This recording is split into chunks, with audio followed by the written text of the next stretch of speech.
We've talked a lot about a block joining the blockchain, but we haven't really mentioned how this happens. It starts by the network agreeing on which transactions are valid. This is done using something known as consensus. Consensus is the name for a group of algorithms we can use to create a voting process for the network. This voting process helps make decisions about information on the blockchain. In this video, we'll look further into consensus, starting with the problem that lies at the core of consensus, known as the Byzantine generals problem.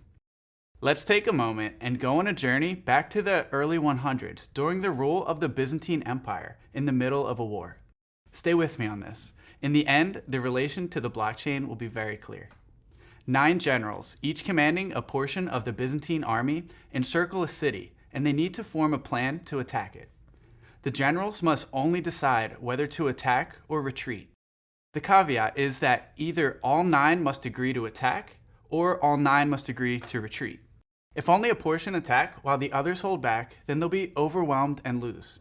In addition, there are some other complications. Of the 9 generals, there could be some who are traitors. They may try to disrupt the group vote. For example, if 4 of the 9 support an attack and another 4 support a retreat, the final general could have bad intent and mess the whole thing up. To do this, they could send a vote to retreat to those in favor of retreating and a vote to attack to the 4 who want to attack. The generals are physically separated and need to send their votes using messengers. These messengers could potentially be captured along the way, fail to deliver votes, or could create false votes. What we just went over is referred to in computer science as the Byzantine generals problem. The problem is an analogy for the blockchain network. Replace generals with nodes, and instead of war, think about our blockchain network. The same ideas apply in both situations.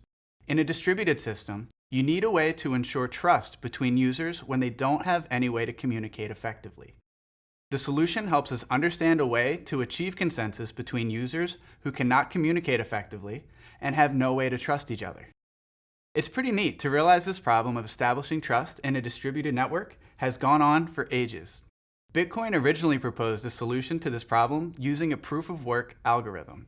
It's a way to achieve consensus without a central authority, and is what allowed Bitcoin to solve the double spending problem.